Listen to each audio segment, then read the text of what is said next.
Good evening, everyone. We will wait for 2 3 minutes more so that many people can join and then we will start.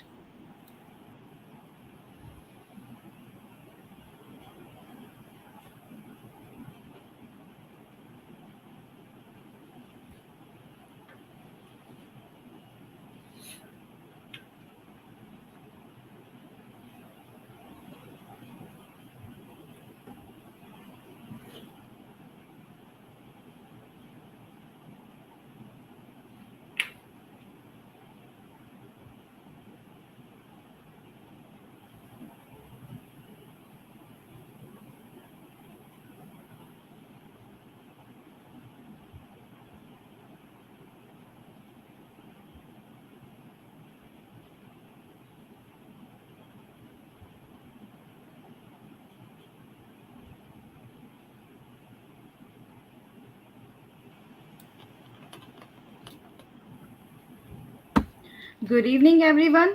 A warm welcome to all of you, those who are here. I am Huma Sufyan from Career Naksha and CCI. I'm a community manager here. And we welcome to Mr. Bhavya Aggarwal. Bhavya Aggarwal, a trainer, a healer, a tarot card reader, and a young entrepreneur, is the founder of California Hypnosis Institute based at Noida. From a very young age, he started initiating workshops, seminars, and trainings on mind power, memory power, yoga, meditation, Bhagavad Gita, leadership, and management, as well as astrology too. Bhavya is a magister in psychology. He is also a certified clinical hypnotherapist and a certified past life regression therapist from California Hypnosis Institute from USA, a certified tarot card reader too, and a trainer.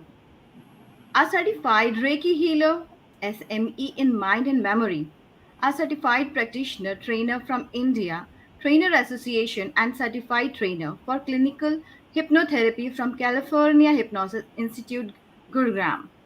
So, welcome, Bhavi Agrawal ji. Now, all to you. Thank you so much, ma'am. It was a lovely welcome.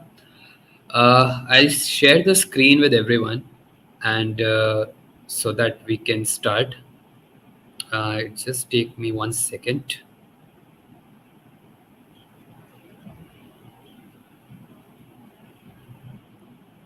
Okay. So we will start with a very basic question without wasting any time, without wasting any more of this crucial time and this crucial discussion that we are going to have today. And that basic question will be that what do we understand by the term life, and what do we understand by me, like when we say who am I? So I want to, like, all the people who are watching this to respond in whatever way they can. Okay, and let me know that what is their understanding by this terminology, me, or life. And you can be vague, you can be right, you can be wrong. There is we all are learning here, we all are experiencing the life. So nobody is correct, nobody is wrong. So it will be a discussion, so I would request, like, if anyone would like to answer, they can. And I'll wait for a few moments.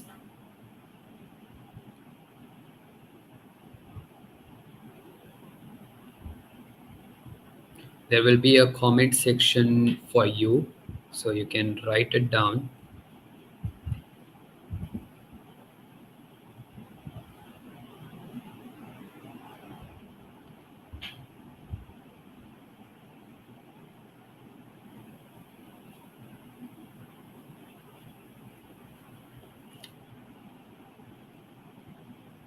All right, I guess nobody has the answer.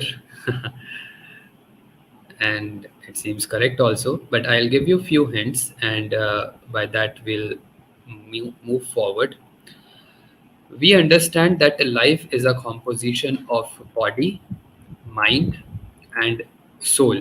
These are the common things you must have heard from your own end, also from your various religions, from your various scriptures and masters, all different places we have understood that body, mind, and soul, three common analogies are there. But the today's discussion is more about understanding that what is body, what is mind, and what exactly is soul. Because once we know that what are these entities, then only we will understand that how and where hypnosis is working upon, right? So body, if we see, it is a chemical factory, right? If you see, this is what is visible, it is the body. It is a physical energy that has manifested itself into a physical matter, right? So body is nothing but that is the physical part of your being, that you can see, that you can touch, that you can experiment upon. But if I ask you what is mind, then anyone would like to answer that what do they understand by the term mind? What do they understand by the terminology called mind? And again, you can be right, you can be wrong.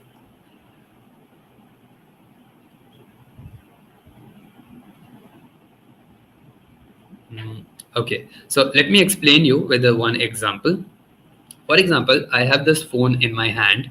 So when you look at this phone from the outside, there is this screen and this body. So what we can say that this is just the body. But if I unlock it, I will find a particular interface system. I will find particular set of contacts. I will find for particular set of photos, videos, accounts, ledger, how much I owe to someone, how much I have to take from someone. All that memory that we have in this is what we generally refer as mind. In ourself also, there is a set of memory that we keep carrying forward. That is what we are referring as mind. So very synonymously, you can use the terminology memory for the mind and mind for the memory. They are just the synonyms, right? So that is the mind. And when it comes to the soul, what do you think that what would be the soul in this particular context? We have taken an example of mobile phone. We have seen that what would be the body. We have seen what would be the mind. The mind would be the data. If I open this, if I unscrew this whole mobile phone, I might find the hard disk, I might find the storage device, but I will not be able to find the exact photos and videos in the physical format inside the phone. I can only see that and experience them when they are combined. So that is what mind is all about. It is a metaphysical entity. Now we have to understand that what the soul is. We say that the person, यानी that means me, मैं जो इस phone को use करता हूँ, मैं एक soul हूँ. यानी कि मेरा इस फोन से डायरेक्ट कोई लेना देना नहीं है. I have no direct connection, but I use this component of body and mind for my own selfish reasons, for my own experience, for my own learning, for my own exploration. And that is what life is. Life is a composition of these three entities. Life is a composition of your body, it is composition of your mind, and it is a composition of your soul. Okay, but what we come to know here is that soul is not directly related to this. Anything that is going wrong here has no direct relation with this entity. It is totally different one, right? So what we need to know is that the problem, whatever problem that we are facing in our life, they either exist in the body or they exist in the mind, right? Today, we are going to cover an aspect called mind, because in hypnosis, we are largely dealing with the mind aspect, and sometimes, if needed, we deal with the soul aspect. But if I go into the discussion of the soul and the spirit, it will take the whole time, and I will not be left with the words. So I will skip that and I will move to the mind. But to understand the mind, to understand that what is the structure of mind, how it is formed, why we think in a particular way the way we did, why we function in a particular way the way we did, उसके लिए हमें जानना होगा history में हमें जाना होगा, history में हमें जाना होगा कि हम कैसे एग्जिस्टेंस में आए, how we came into an existence, how we become alive. So for that I will again share a screen with you, and through that we will try to understand. It is a videography that I have taken from National Geography to understand कि ये पूरा evolution कैसे हुआ है, and it will be interesting to know that how everything came into an existence. So, one thing that we all know that everything started with a big bang, right? हजारों साल पहले एक big bang हुआ, and that is the most widely accepted theory. Initially, there was nothing, but there were just gases floating in the atmosphere, in the void, and that there were particles, rocks, but there were no planets. In our solar system, also, when sun was born, the earth was not there. It was just collision of certain rocks. कुछ rocks जुड़े मिले, and उनका formation जब हुआ तो हमारा एक अर्थ का crust, you know, earth crust came into an action. And initially अगर हम देखेंगे तो हमें पता लगता है कि earth crust was nothing but it was a molten piece of lava. You know, there was nothing but it was a piece of lava. So उस टाइम पे जब यहाँ पर कोई लाइफ नहीं थी, it was just you know the scientific exploration that was happening. उस time पे there happens to be some meteor shower, और जो ये meteor showers थे हम मानते हैं उनमें यूनिवर्स ने सबसे पहली लाइफ भेजी in the form of crystals. In the form of crystals, the universe sent the first form of consciousness. Okay, because in crystals के अंदर what was there? There were particles of hydrogen. Hydrogen यानी कि छोटे छोटे पानी के particles थे. जब ये मीटियर्स कोलाइड करे अर्थ क्रस्ट के साथ, तो हमारे अर्थ पे आज हम देखते हैं कि इतनी लार्ज वाटर बॉडीज हैं, इतने लार्ज सी बेड्स हैं, and you know 75% and even more than that is just the water on the earth. So again millions of the years ago, जब वो सी बेड्स बन चुके थे, ओशियंस बन चुके थे, so consciousness was stuck inside a crystal, inside a rock. It cannot move, it cannot explore. So universe से plead किया and कहा कि we want to explore the life, and that lead to the manifestation of single cell bacteria. मतलब अंदर जो chemical reaction हो रहा था उसमें से यूनिवर्स ने ग्रांट किया कि अब कॉन्शियसनेस जो है वो सिंगल सेल बैक्टीरिया में जा सकती है. सिंगल सेल बैक्टीरिया में जब लाइफ आई तो उसी से जुड़ते हुए आगे और कॉम्प्लेक्स लाइफ डेवलप होना शुरू हुआ. जैसे कि अगेन सी बेड के अंदर ही अगर हम देखेंगे तो सबसे पहला जो लाइफ फॉर्म क्रिस्टल्स के बाद बना वो था plant kingdom. Plant kingdom. So we say that plants are the second plane of existence, and वो stuck नहीं है. अगर आप उन्हें देखोगे so they have one dimension to explore. They can grow in the height and they can explore one dimension. But again that was not enough, and consciousness wants to explore. The exploration, the curiosity is the basis why human why existence happened. So जब exploration करनी थी तो उससे ज़्यादा और advance organism बने. Animals come into an action. Firstly, there were fishes. There were fishes without the back, and then there were reptiles. Reptiles evolve हुए, उससे ज़्यादा और complex organism बने. Mammals बनना शुरू हुए. If you see our ancestors, like आज भी अगर हम compare करते हैं, so monkeys, there are chimpanzees. So all these things come into an action. And उस टाइम पे जब हमें एक्सप्लोरेशन करने के लिए फ्रीडम मिला, जब कॉन्शियसनेस को, सोल को एक्सप्लोरेशन करने का मौका मिला, so we started travelling. Now we can explore two dimension. One is the height and one is the length, and we used to explore the world, we used to explore the earth, and we used to walk around. तो उस time पे जो chimpanzees थे, जो apes थे, they used to travel with the knuckles. जब वो knuckles को यूज करते थे उस वजह से हमारी जो स्पाइन है, हमारी जो रीढ़ की हड्डी है, वो वर्टिकल होना शुरू हुआ. एंड क्योंकि वो वर्टिकल होना शुरू हुआ उसी वजह से ह्यूमंस आज बने हैं. अगर आप ह्यूमंस और एनिमल्स में देखेंगे तो एक ही फर्क है, दैट हमारी जो स्पाइन है वो इरेक्ट है, right. So that came into an action. अब आप सोचेंगे ये सब मैं क्यों बता रहा हूँ, why all this discussion. Just bear with me for 4 minutes more, and you will understand that why we are discussing this. So planes of existence की या लेवल ऑफ एग्जिस्टेंस की जब हम बात करते हैं तो हमें पता लगता है कि सबसे पहले क्रिस्टल्स आते हैं, फिर प्लांट किंगडम आता है, फिर हमारे एनिमल और ह्यूमंस आते हैं, और हम मानते हैं कि humans are most evolve form of species, but उससे आगे भी लाइफ एग्जिस्ट करती है ऑन 4 मोर प्लेन्स. इसको मैं अभी डिस्कस नहीं करूंगा because that goes into a spiritual realm. हमारा आज का टॉपिक वो नहीं है. सो हमारा आज का टॉपिक है हिप्नोसिस एंड द माइंड. सो हमें उसी से आज सब कुछ सीखना है, समझना है. सो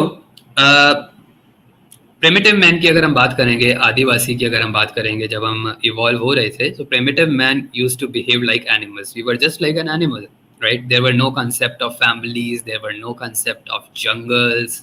You know, we used to live in jungles. There were no concept of family.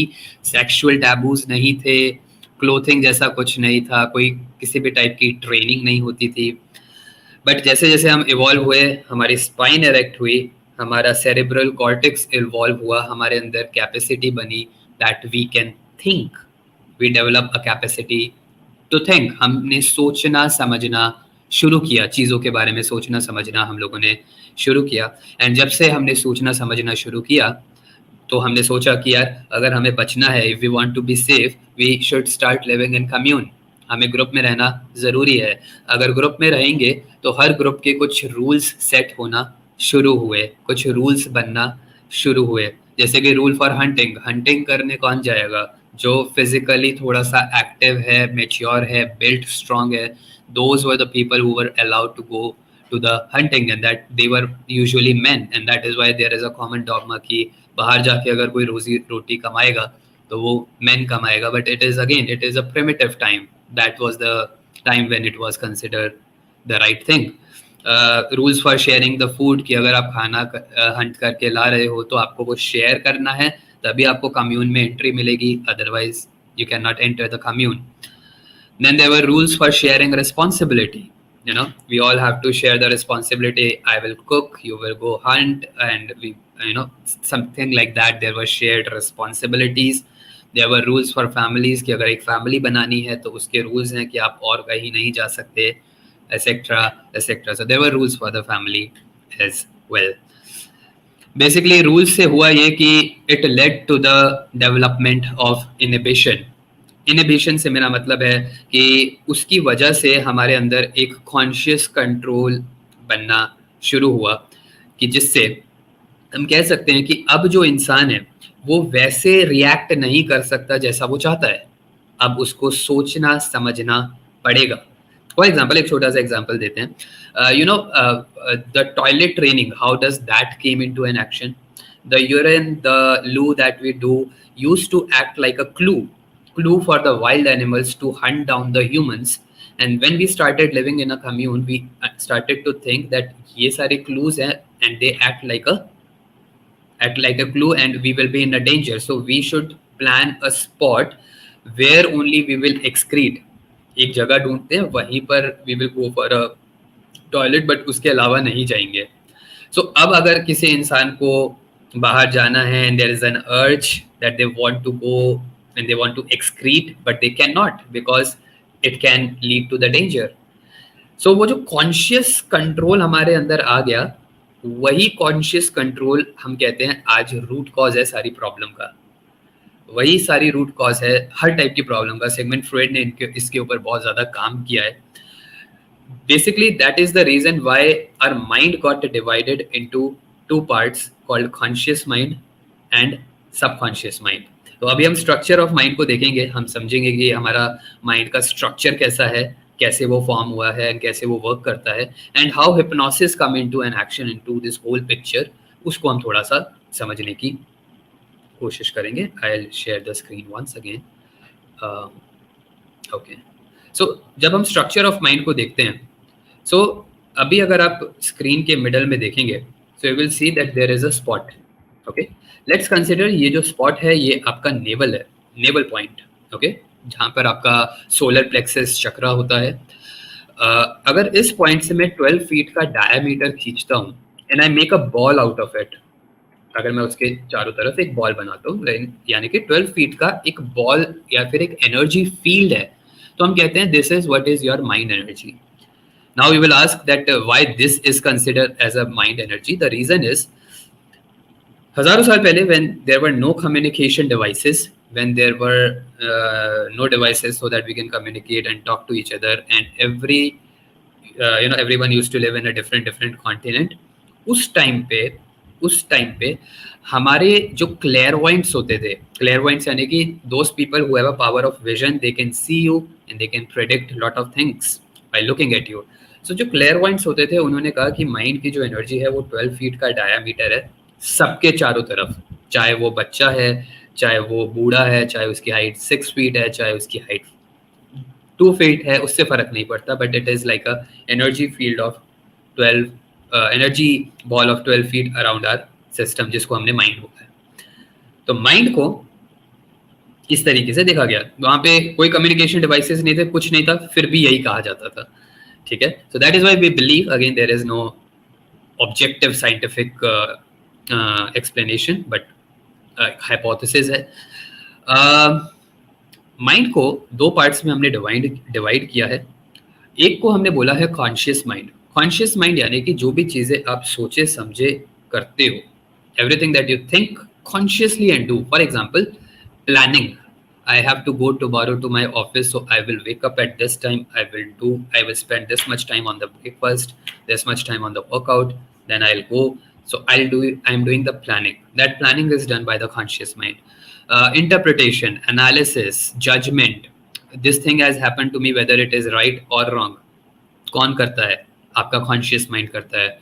अगर मैं आपको कहता हूँ रेड कलर, या फिर आपको एक पिक्चर दिखाता हूँ, एक सीनरी दिखाता हूँ ऑफ अ सी शोर, सो आप उसको देखते हो, आप उसको, कोई इंसान हो सकता है उसको पॉजिटिव बोले कि बहुत ही अच्छा है, कोई इंसान बोले कि नहीं बहुत ही दर्दनाक या फिर नेगेटिव या स्पूकी है. तो how we interpret that thing is again done by a conscious mind. So ये सारे कॉन्शियस माइंड के पावर हैं. जो भी हम सोचे समझ के करते हैं, वो सारी चीज़ें हमारा कॉन्शियस माइंड करता है. But imagine that there are thousands of things that are happening inside you, जो आप सोचे समझे बिना करते हैं. For example, have you ever wondered why you speak in a certain way, the way you speak? आपकी टोनैलिटी जो है वो अलग है और बाकी सबकी टोनैलिटी अलग है. आपका अपना एक अलग यूनिकनेस है. Where that come from? वो सबकॉन्शियस माइंड से आता है. आपने सोचा कि आप एक अलग तरीके से बैठते हैं, एक अलग तरीके से उठते हैं, चलते हैं, हर किसी का वो एक यूनिक पैटर्न है. तो वो कहाँ से आता है? वो सारी चीज़ें आपके सबकॉन्शियस माइंड में हैं. आपके पूरे बॉडी को पता है, सेल्स को पता है कि किसका क्या रोल है, कौन से सेल को, कौन से टिश्यू को, कौन से ऑर्गन को क्या क्या करना है. वो सारी इंफॉर्मेशन कहाँ है? All that information lies in the subconscious mind, because we are doing thousands of the work subconsciously. हम subconsciously क्या कुछ नहीं कर रहे, सब कुछ कर रहे हैं. अंदर डाइजेशन हो रहा है, ब्रीथिंग चल रही है, everything is happening, blood is flowing around the body, everything is done subconsciously. back of the mind कुछ thoughts चलते रहते हैं, सब कुछ सबकॉन्शियसली हो रहा है. सो सबकॉन्शियस माइंड जो है वो रेस्ट 88 to 90% है. लेकिन इस सबकॉन्शियस माइंड को भी दो पार्ट्स में डिवाइड किया गया है. We divide the subconscious mind also in 2 parts. We don't know the percentage exactly, but one is called modern memory and one is called primitive memory. जब भी कोई बच्चा पैदा होता है, whenever somebody is born, he is born with the primitive memory. उसका primitive memory वो लेकर आता है. ऊपर का ये पूरा स्ट्रक्चर खाली होता है, लेकिन प्रिमिटिव मेमोरी में वो क्या लेकर आता है? What all he brings the past life memories. Past life के जो भी आपके मेमोरीज हैं, पास्ट लाइफ के आपके जो भी पैटर्न्स हैं, जो भी कर्मा हैं, जो भी उल्लेख है, वो आप लेकर आते हो. याद है जब हमने फ़ोन का एग्जाम्पल लिया? सो इमेजिन करो ये फ़ोन आज टूट जाता है और ये फ़ोन ख़राब हो जाता है, and I go to buy another phone. तो मैं कौन सा फ़ोन खरीदूंगा? मैं वो फ़ोन खरीदूंगा जिसमें मेरा एक पर्टिकुलर पर्पस फॉलो होगा, लेकिन उसमें मैं अपना पुराना डाटा क्या करता हूँ? रीस्टोर करता हूँ. बैकअप करके रीस्टोर करता हूँ. Similarly we also restore our previous information. Past life की जो इंफॉर्मेशन है उसको हम रीस्टोर करते हैं. आज There are so many past life regression therapists. There are so many proof that past life actually exist. मेरा पर्सनल एक्सपीरियंस रहा है कि जहाँ पे मैंने इतने सारे क्लाइंट्स को मैं पास्ट में लेकर गया हूँ. कभी कभी हमने उनसे कोई क्लू लिया. For example there was a girl. She was, I guess, 14 15 years old, and because of some issues she had to go for the past life regression. When we took her into a past life regression, she was able to recall her previous life, just the previous life. And she saw she was in some Western country, a European state, and she saw that there was this house and she's reading this book. We asked her what is the title of the book, and we asked what is the cover of the book, and we took that information and we Googled it, that whether that book exists or not, and it used to exist, and it used to exist in the same era that she was mentioning. So again, this is just one of the examples. There are plenty of examples that these things are happening all around us. These patterns are there inside our memory. So past life memories are the one thing that we bring along with ourselves. Apart from that, we say that there are fight and flight response. Fight and flight response, the basic survival response. When we were evolving, जैसे जैसे हम evolve हो रहे हैं, सो हर किसी के अंदर ये फाइट एंड फ्लाइट रिस्पॉन्स आपको देखने को मिलता है. जब भी कोई डेंजर आता है, जब भी कोई थ्रेट आता है, या तो हम उससे फाइट करते हैं या फिर हम उससे दूर भागते हैं, फ्लाई अवे करने की कोशिश करते हैं. That is what fight and flight response is. These are the dealing mechanism. अच्छा, एक और डीलिंग मैकेनिज्म होता है, that is called playing dead. हमने देखा होगा जंगली जब जानवर शिकार कर रहे होते हैं तो क्या होता है कि अगर कोई ऐसा जानवर या जंगली जानवर आ जाता है जिससे आप ना तो भाग सकते हैं ना उससे आप फाइट कर सकते हैं, so you pretend to be dead. और जब आप डेड प्रिटेंड करते हैं तो एक चांस होता है कि आप शायद उस टाइम को कोप अप कर लें. That is also a thing that we learn. And this playing dead mechanism, this is what is modern form of depression. This is what is modern form of depression, right? So that is again the survival mechanism responses is what we are carrying forward. Basic fears होते हैं, जैसे गिरने का डर. हर बच्चा गिरने का डर पैदा के साथ पैदा होता है, या फिर लाउड नॉइस का जो डर है वो हम लेकर पैदा होते हैं. So these are some basic fear that we all are born with. Okay, so these are the things that everybody is just born with. And if you have any experience with small kids, आपको पता लगेगा कि हर बच्चा वो एक अलग type के impressions दिखाता है. उसको अभी तक सिखाया किसी ने नहीं, बट उसका इंक्लिनेशन, उसकी लाइकिंगनेस बचपन से आपको दिख जाएगी कि एक पर्टिकुलर तरफ है. क्यों है? क्योंकि वो इम्प्रेशंस वो उसके पास लाइफ में लाए करते हैं. So these are primitive section. अब बात करते हैं आगे की.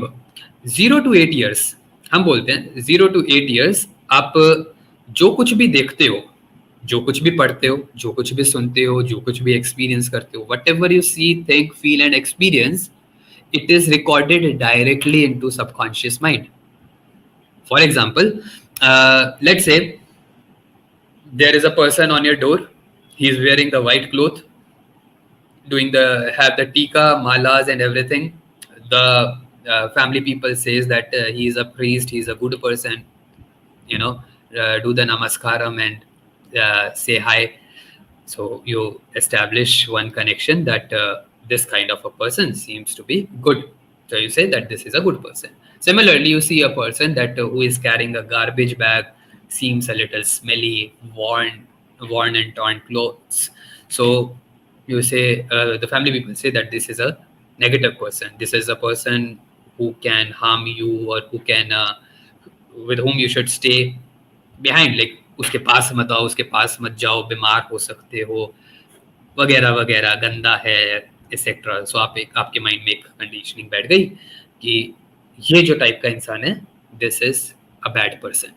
अब ये जो इम्प्रेशंस आपके माइंड में स्टोर हो गए, ये अब स्टोर हो गए. अब भले आप कितने भी बड़े हो जाओ, बट वो इम्प्रेशन कहीं ना कहीं आपके माइंड में फिर भी बने रहते हैं. आज भी अगर आप कोई भिखारी है, कोई बेगर है, कोई गार्बेज पर्सन है, वो आपके पास आके बैठेगा तो आपके अंदर थोड़ी सी हेजिटेशन पैदा हो जाती है. क्यों हो जाती है? क्योंकि वो बोला गया है. बचपन में आपको बोला कि आप कुछ खरीदने जा रहे हो ग्रोसरी मार्केट से, सो पैकेट पे देखो कि कौन सा मार्क बना हुआ है. ग्रीन मार्क है या रेड मार्क है, कौन सा मार्क है? सो ग्रीन मार्क है, this is something that we eat. तो ये हमें खाना है, ठीक है। तो आपके अंदर एक एसोसिएशन बन गया कि भाई ग्रीन मार्क है, that is good and that is what we eat, but red mark है तो वो बैड है, गलत है और बुरा है। अब कभी फ्यूचर में आपको नॉनवेज खाना पड़ा, आप कोई ऐसी जगह पर चले गए जहाँ पे वेज अवेलेबल ही नहीं है, तो भी जब आप पहली बार वो नॉनवेज खाते हो तो आपको ऐसा लगता है या मैं कुछ पाप कर रहा हूँ या मैं कुछ गलत कर रहा हूँ।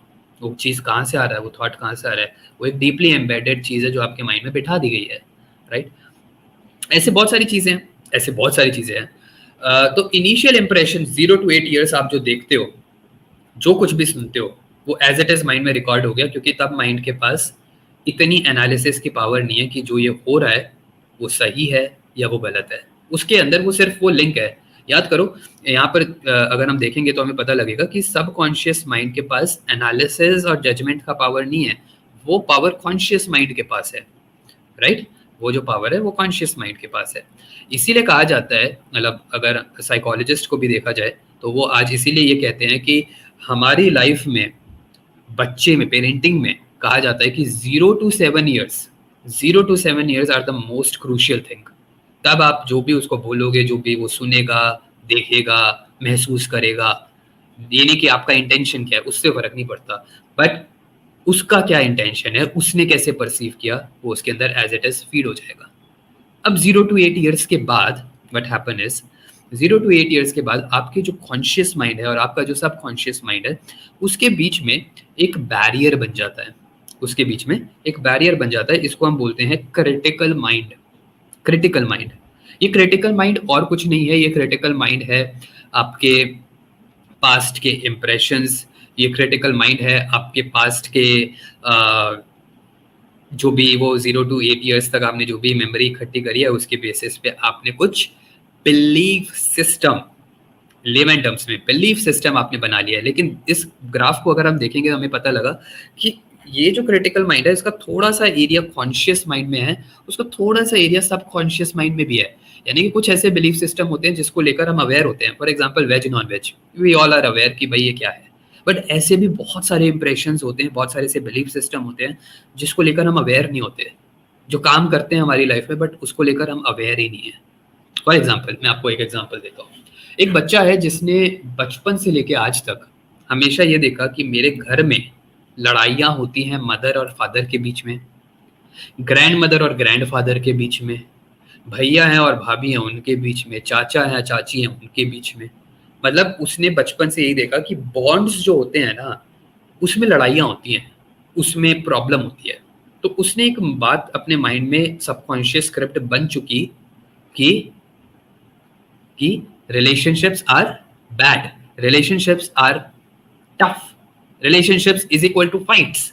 अब उसको नहीं पता ये सही है या गलत है, पॉजिटिव है या नेगेटिव है, उसके अंदर सिर्फ ये लिंक बन चुका है। अब वो बड़ा हो गया, लेट्स से कि वो 20-21 साल का है, अब उसका उसके हार्मोन्स उसके ऊपर टेक ओवर कर रहे हैं, वो रिलेशनशिप देखना चाहता है, मन तो कर रहा है, हार्मोन्स तो बोल रहे हैं, बॉडी तो बोल रही है, बट माइंड के अंदर पता नहीं क्यों एक रेजिस्टेंस है कि यार रिलेशनशिप पता नहीं सही होते हैं नहीं होते। और होते भी हैं, वो हिम्मत करके जाता भी है, तो वो देखता है कि यार मैं तो एक पर्टिकुलर सेट ऑफ पैटर्न्स, एक पर्टिकुलर सेट ऑफ पार्टनर्स को ही बुलाए जा रहा हूँ अपनी लाइफ में, जिस किसी के साथ भी मैं रिलेशनशिप में आ रहा हूँ उसके साथ मेरी लड़ाइयाँ ही हो रही हैं। क्यों हो रही हैं? क्योंकि आपने ही वो सबकॉन्शियस इम्प्रिंट अपने माइंड में इंस्टॉल किया हुआ है और उसको आपने अभी बाहर नहीं निकाला। एक छोटा सा और एग्जाम्पल ले लेते हैं। आप एक ऐसी फैमिली में पैदा हुए हैं जिसमें आपने देखा कि पैसा कमाना बहुत मुश्किल है। हमेशा पापा जब आए, 0 to 8 ईयर्स की बात कर रहे हैं, हमेशा आपने देखा पापा जब भी घर में आए उन्होंने हमेशा अपना बस्ता रखा और बोला भाई बहुत मुश्किल है पैसा कमाना, पैसा कमाना, पैसा पेड़ पे नहीं उगता, इतनी दिक्कत है, मार्केट टाइट है, किसी दिन पैसा कमाओगे पता लगेगा। आपने बचपन से देखा कि पैसा कमाना कितना कितना ज़्यादा डिफिकल्ट है। अब जब एक्चुअल में वो पैसा कमाने की बात आती है आपकी लाइफ में, आप देखते हो कि आप भी सिमिलर पैटर्न को ही अट्रैक्ट कर रहे हो, आपके लिए भी पैसा कमाना मुश्किल ही होता जा रहा है। और इसीलिए फैमिलीज को अगर आप देखोगे, गरीब की जो फैमिली है वो गरीब ही बनती जाती है, अमीर की जो फैमिली है वो आगे अमीर ही बनती जाती है। Why does that happen? Because we keep manifesting what is our subconscious script. Tarot में भी हम ये बोलते हैं कि किसी का भी फ्यूचर आपको प्रेडिक्ट करना है ना, तो वो it is only possible when he has crossed the age 7 or age 8, क्योंकि एज 7 और एज 8 के बाद हमें पता है कि उसका बिलीफ सिस्टम क्या है। अगर उसने उस पर कोई वर्क नहीं किया तो उसकी लाइफ क्या होने वाली है, that we can easily predict, right? So this is a common thing, like critical mind आपका कॉन्शियस और सबकॉन्शियस के बीच में बन जाता है। अब आप कोशिश करते हो, अब आप किसी मोटिवेशनल स्पीकर को सुनते हो, कोई आपका फ्रेंड आपको समझाता है कि नहीं यार रिश्ते देख, रिश्ते तो अच्छे भी होते हैं। आप भी देखते हो यार मूवीज में कि यार इन दोनों का रिश्ता तो बहुत अच्छा है, मेरे फ्रेंड्स के जो पेरेंट्स हैं उनका बॉन्ड भी बहुत अच्छा है, मेरा खुद का फ्रेंड रिलेशनशिप में वो भी बहुत अच्छा है। तो आपको लगता है यार ऐसा तो नहीं, रिलेशनशिप्स तो अच्छे भी होते हैं। बट वो चीज़ आपके कॉन्शियस माइंड में जाती है, लेकिन रात को जब वो प्रोसेसिंग की स्टेज आती है ना, जब वो क्रिटिकल माइंड से आपका इंफॉर्मेशन सबकॉन्शियस माइंड में जाएगा, तब वो वेंट आउट हो जाता है, वो सबकॉन्शियस तक पहुंचता ही नहीं। क्यों? क्योंकि आपका जो क्रिटिकल माइंड का जो अपब्रिंगिंग है, नर्चरिंग है, बिलीफ सिस्टम है, वो उससे मैच नहीं बैठता। और ये आप कॉन्शियसली नहीं करते, ये सबकॉन्शियसली हो जाता है। और इसीलिए आप देखो कि नो मैटर, एक इंसान जो गरीब खानदान में पैदा हुआ बहुत कोशिश करता है, बहुत एफर्ट लगाता है, कॉन्शियस इम्प्लीमेंटेशन भी करता है, सेल्फ टॉक भी करता है, बट उसके बाद भी उसे कोई फर्क नहीं मिलता। बिकॉज वो बैरियर जो है वो तोड़ना ज़रूरी है, और उस बैरियर के बाद सबकॉन्शियस तक पहुंचना बहुत ज़रूरी है, तभी हम उसको चेंज कर सकते हैं। सो हिप्नोसिस की जब हम बात कर रहे हैं, हिप्नोसिस बिकम्स अ टूल। हमारे लिए हिप्नोसिस एक ऐसा टूल बनता है कि जिसमें हमारे कॉन्शियस और सबकॉन्शियस माइंड के बीच में एक एक पैसेज बनता है, एक पैसेज हम क्रिएट करते हैं। ये एक ऐसी स्टेट होती है माइंड की जिसमें आपका कॉन्शियस और सबकॉन्शियस माइंड को के बीच में एक ऐसा पैसेज बनता है कि हम कॉन्शियस से सबकॉन्शियस तक अपनी बात पहुंचा सकते हैं, सबकॉन्शियस से कॉन्शियस में कोई अवेयरनेस ला सकते हैं। For example, I had a case जिसमें there was a person who has a constant fear of death. मेरे को कुछ हो जाएगा, मैं मर जाऊंगा, मेरे को कुछ हो जाएगा, I will be found with a major disease, life threatening disease. उसके अंदर ये डर था। अब उसके अंदर जब ये डर था तो हमने उसकी केस हिस्ट्री ली, जस्ट लाइक पहला session in hypnosis, that is we take a case history, we try to find out कि भाई ये प्रॉब्लम कहाँ से आ रही है। हमने उसकी केस हिस्ट्री ली, लेकिन पूरी केस हिस्ट्री में ऐसा हमें कोई इंसिडेंस ही उसको वो रिकॉल नहीं कर पा रहा था कि जिसकी वजह से उसके अंदर ये डर पैदा हो रहा हो। So we took him into a state of trance, into a state of hypnosis. जब हमने कॉन्शियस और सबकॉन्शियस के बीच में वो बैरियर खोला और एक पैसेज बनाया। So we made a communication between conscious and subconscious. We give a command to the subconscious mind that take us to that information, take us to that time, to that memory, कि जहाँ से ये problem originate हो रही है।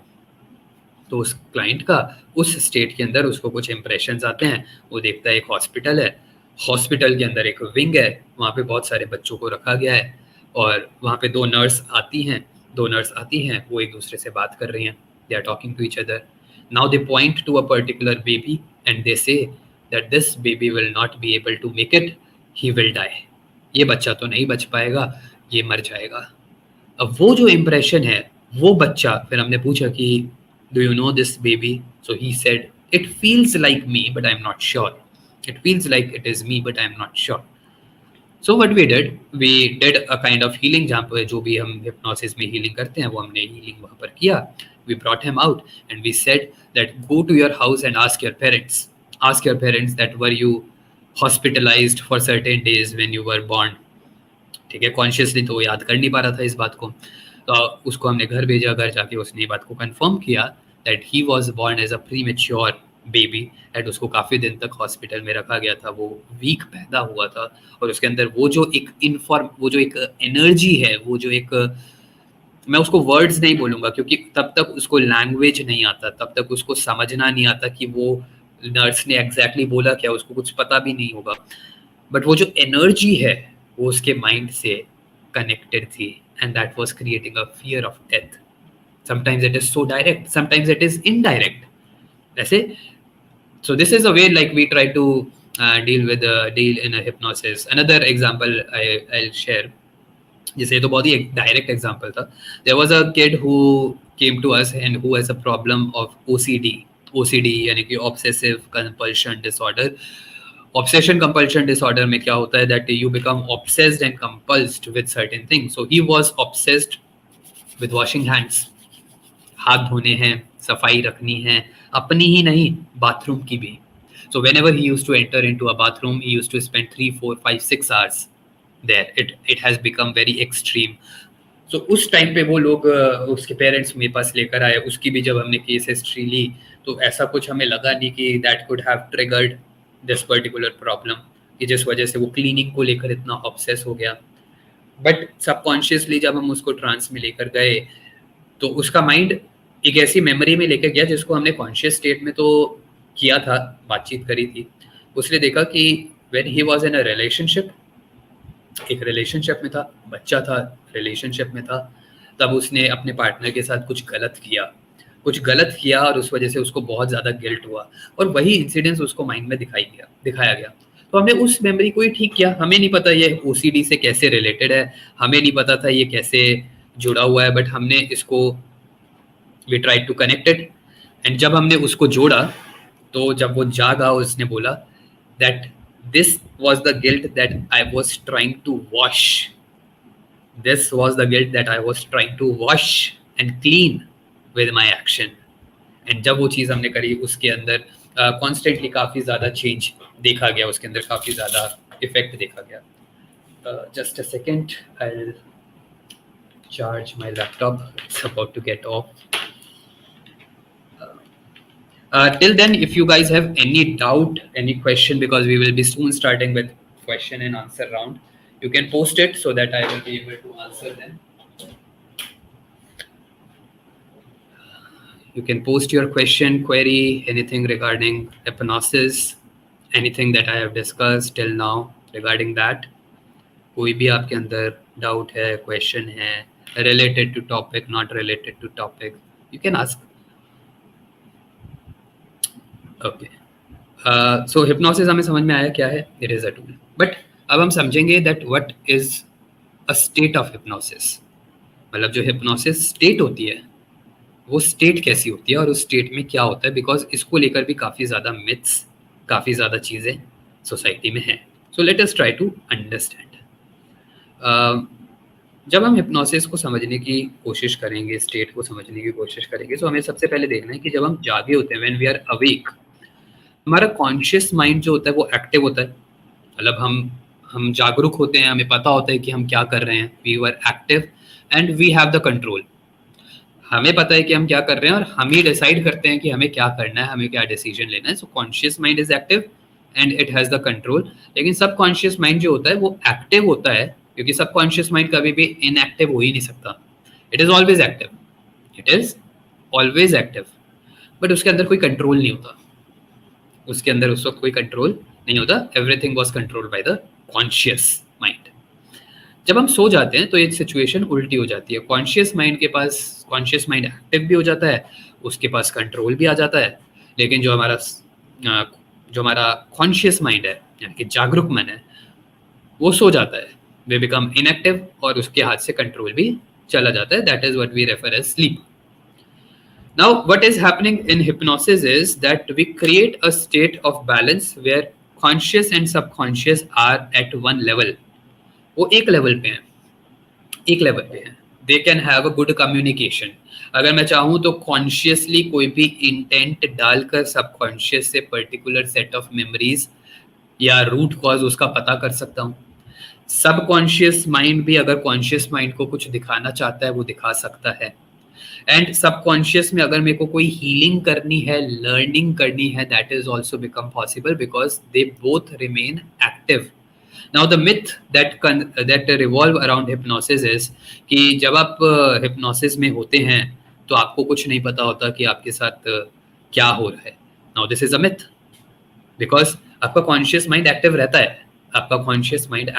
है. आपको पता होता है क्या हो रहा है. In fact your senses become heightened senses का मतलब है कि जनरली अगर आपको कोई आवाज़ नहीं आ रही, जनरली पंखा चल रहा है, ट्रैफिक चल रहा है, आपको उसकी आवाज़ नहीं आ रही, जब आप हिप्नोसिस में जाओगे तो हो सकता है आपके सेंसेस इतने बढ़ जाएं कि वो आवाज़ें आपको ज़्यादा सुनाई दें, कम नहीं ज़्यादा सुनाई दें. So your senses become heightened and That is what hypnosis is all about. Okay? It is a state of balance. So nobody can actually so-called hypnotize you without your will, because you will be conscious all the time. Okay, ऐसा नहीं होगा कि मैं आपके अंदर कोई suggestion डाल दूंगा जिसको आप मानना नहीं चाहते और आप उस पर एक्शन लेने लगोगे. जैसे कहा जाता है कि किसी ने हिप्नोटाइज किया और उसको वश में करके पासवर्ड निकलवा लिए या पैसा निकलवा लिया वगैरह वगैरह. But this is not what clinical hypnosis is. ये क्लिनिकल हिप्नोसिस की बात है. क्लिनिकल हिप्नोसिस में ऐसा नहीं होता. ठीक है. सो क्लिनिकल हिप्नोसिस में वी वांट अ कम्युनिकेशन, और कम्युनिकेशन बनाए रखने के लिए we keep conscious mind also active, subconscious mind also active. So that is the basic concept about hypnosis, कि हिप्नोसिस क्या है और क्यों काम करता है. क्यों काम करता है? क्योंकि हमें सबकॉन्शियस का पैसेज मिल जाता है. एक बार सबकॉन्शियस में अगर हम इम्प्रेशन को ठीक करना सीख जाएं, नेगेटिव इम्प्रेशंस को बाहर निकालना सीख जाएं, अगर पॉजिटिव मैनिफेस्टेशन सबकॉन्शियस तक ले जाना सीख जाएं, that is it. That is what life is all about. That is the ultimate thing that we can learn, right? So that is the basic concept with hypnosis. I'll wait for a few more moments. If anybody has any more doubt or question, they can ask. And then we will bind up. It could be anything that you wish to ask or know. आज के topic से जुड़ा हुआ, आज के topic से ना जुड़ा हुआ. I'm just here for a few more moments. So you can ask and you can bind up.